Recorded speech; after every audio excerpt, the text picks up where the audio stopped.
This is the Weekly Geek News Show, episode 15 for January 16th, 2015. I am your host, Mike Lewis. I am the geek of many things and the master of none of them. This is the show where I review the news from the past week in tech and pop culture. I search the web for the best and the latest in geek news so you don't have to. A reminder to quickly, please like today's show, subscribe to the channel, and share with others about the show if you think there's somebody who would like to hear it. And now on to the news. First off, we'll start with movies and entertainment, and first we will work with Star Wars. It came out that Lando Calrissian is to make a return debut on Star Wars Rebels, the animated series on Disney XD.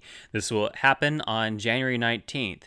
Billy D. Williams will return to provide the voice of his character, and for those of you not familiar with the Star Wars Rebels cartoon, it takes place 15 years after the Revenge of the Sith and 4 years before A New Hope.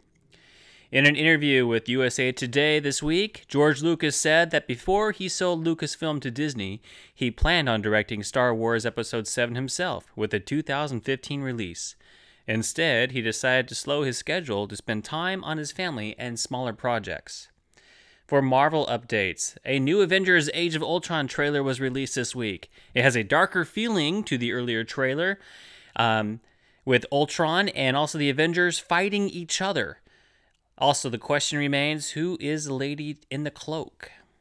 In other Marvel rumors, there was so much Marvel rumors out this week, and many contain spoilers for future films, so I will not talk about it here, but will provide the links below if you want to read them.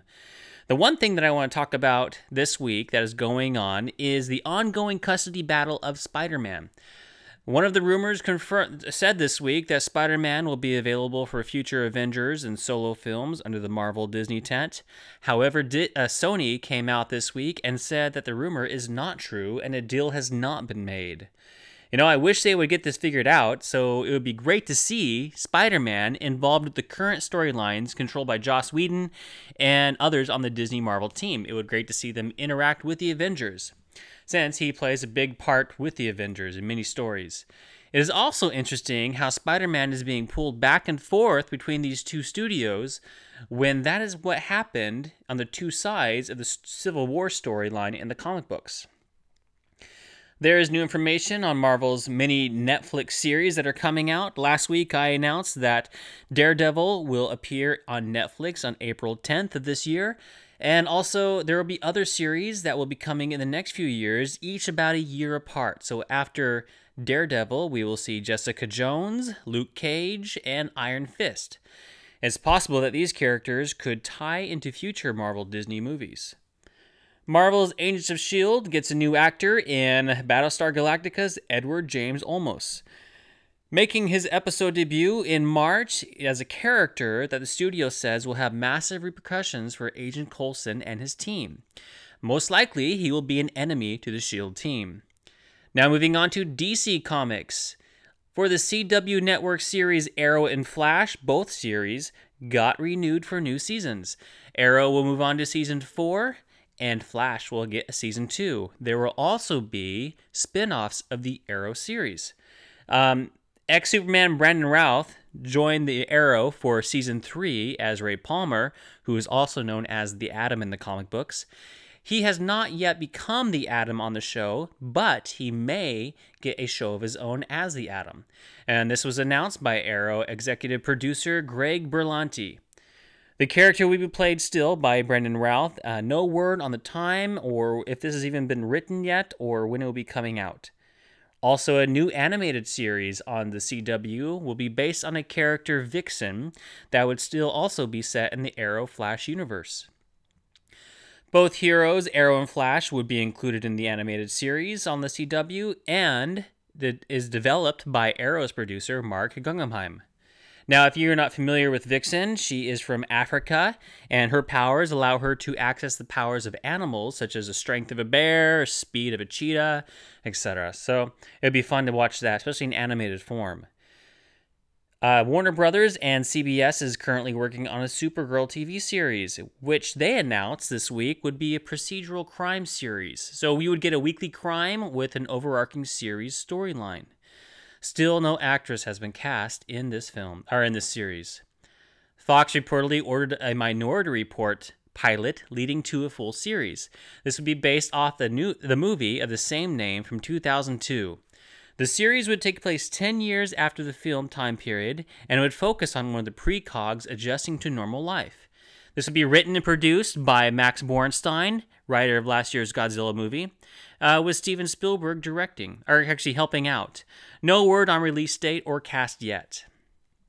Also, Wicked, the Broadway musical, may be made into a movie for a 2016 release. At least that is the goal. And the producer would be Mark Platt, who also produced Into the Woods. So he has a familiar background in converting musicals on stage to the movies. In Jurassic World news, some new promo art came out this last week that shows and gives us the best look that we have yet at a new D-Rex.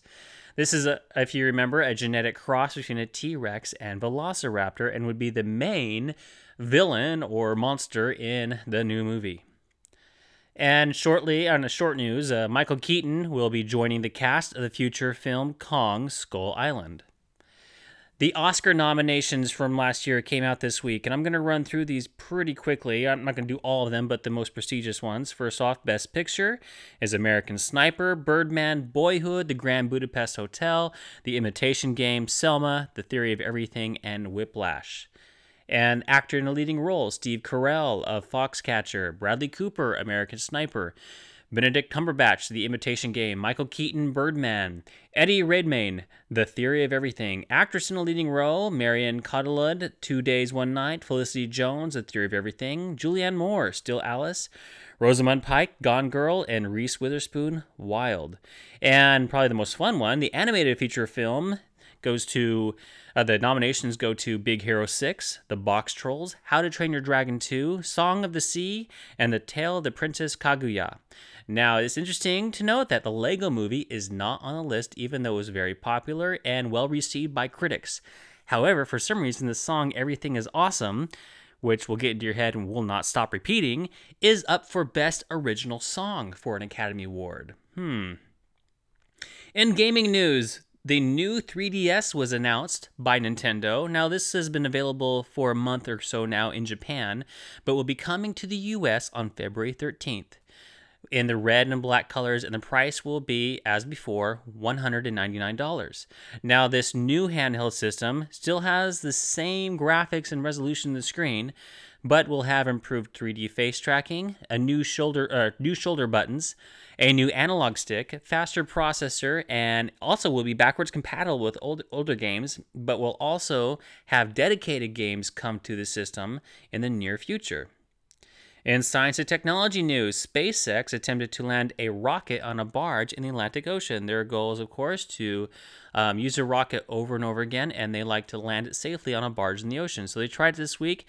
So they had an unmanned Falcon 9. However, on reemergence, it hit the barge too hard and was not successful. However, SpaceX was prepared for a failure as it predicted a 50-50 chance. And is looking forward to another try and learn from their failures. Google Translate, a couple of big announcements this week and updates. It has a better language recognition version now to listen to voices and translate to the chosen language. In Gadget reports, when you boot up the app and press the microphone icon, it recognizes which of the two languages is being spoken, offer a translation, and then automatically alternate whenever the conversation flips. So what that means is two people can be next to each other in different languages, and it will recognize which languages are being spoken and translate it in between the people talking. So if I start talking, it will translate from, say, me to Spanish, and the Spanish speaker across from me would speak Spanish, and it would know when it switches, and then translate back to me in English. Pretty remarkable. Engadget also reports that, in addition, Google has revamped its camera mode to quickly translate words and phrases directly on your screen. So this means you can point your camera at a sign in another language and translate the sign to your language on your mobile device's screen. The feature currently works for English, French, German, Italian, Russian, Portuguese, Spanish, and Google says it will be adding support for additional languages over time. Google's Project Ara prototype was also made a concept this week, or shown as a concept. This is Google's modular phone that allows you to upgrade your phone a piece at a time, so in segments. The look of this concept is very close to the final version, is what Google said. Now this now has better magnets to hold the pieces together, and they're going to start a pilot program very soon in Puerto Rico. President Obama wants faster and cheaper internet and will soon be introducing new initiatives to open up choice and competition to customers and encourage faster speeds available to the public.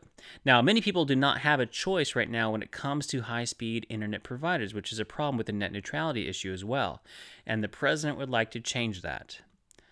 The North American International Auto Show happened last week, and we learned a few new things about Chevy's all-electric vehicle and their gas-electric vehicle. The first off, the Chevy Bolt, which is an all-electric vehicle, which gives you 200 miles on a charge, so 200-mile range, and will be priced around $30,000. No word yet on production and release date.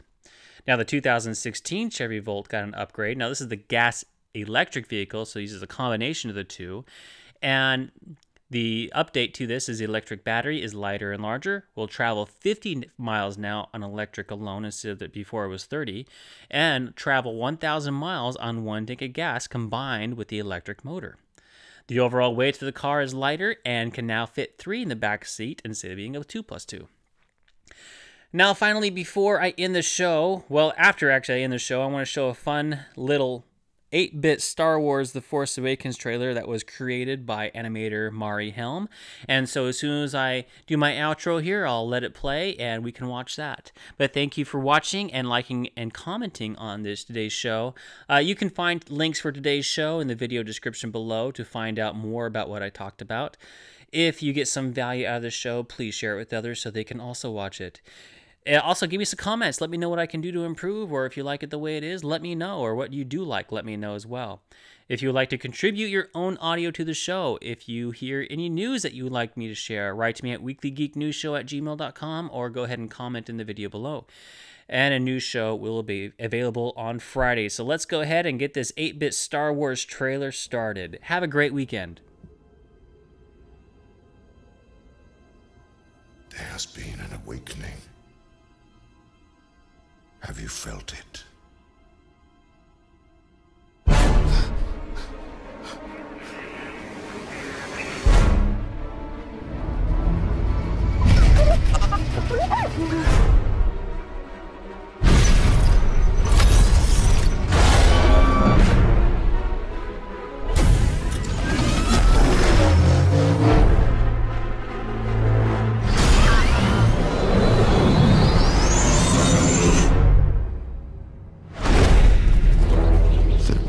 Side